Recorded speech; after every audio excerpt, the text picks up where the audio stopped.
এটা আমাদের একটা কমন ভুল যে আমরা এই জিনিসটাতে অনেকে ভুল করে থাকি যে আমরা আসলে কাঁচা কলা খিচুড়ি খাওয়াই বা কাঁচা কলা খাওয়াইতে বলি, কিন্তু কিভাবে খাওয়াইতে হয় এটা আমরা আসলে অনেকেই জানি না। তো আমি এই জিনিসটা নিয়ে আজকে একটু কথা বলতে চাচ্ছিলাম। কাঁচা কলার খিচুড়ি আসলে কিভাবে খাওয়াইতে হয়। মানে কাঁচা কলা হচ্ছে পায়খানাটাকে অনেকটা শক্ত করে, যখন পাতলা পায়খানা হয় বা ডায়রিয়া হয় তখন কাঁচা কলা খাওয়ালে পায়খানাটা শক্ত হয়। কিন্তু আমরা কিভাবে আসলে খাওয়ানো উচিত।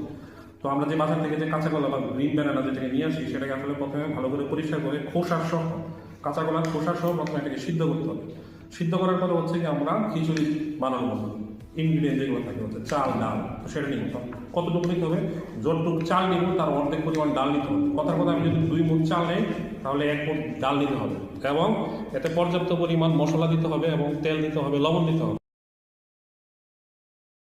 এটা আমাদের একটা কমন ভুল যে আমরা এই জিনিসটাতে অনেকে ভুল করে থাকি যে আমরা আসলে কাঁচা কলা খিচুড়ি খাওয়াই বা কাঁচা কলা খাওয়াইতে বলি, কিন্তু কিভাবে খাওয়াইতে হয় এটা আমরা আসলে অনেকেই জানি না। তো আমি এই জিনিসটা নিয়ে আজকে একটু কথা বলতে চাচ্ছিলাম। কাঁচা কলার খিচুড়ি আসলে কিভাবে খাওয়াইতে হয়। মানে কাঁচা কলা হচ্ছে পায়খানাটাকে অনেকটা শক্ত করে, যখন পাতলা পায়খানা হয় বা ডায়রিয়া হয় তখন কাঁচা কলা খাওয়ালে পায়খানাটা শক্ত হয়। কিন্তু আমরা কিভাবে আসলে খাওয়ানো উচিত। তো আমরা যে বাজার থেকে যে কাঁচা কলা বা গ্রিন ব্যানানা যেটাকে নিয়ে আসি সেটাকে আসলে প্রথমে ভালো করে পরিষ্কার করে খোসা সহ, কাঁচা কলার খোসা সহ প্রথমে এটাকে সিদ্ধ করতে হবে।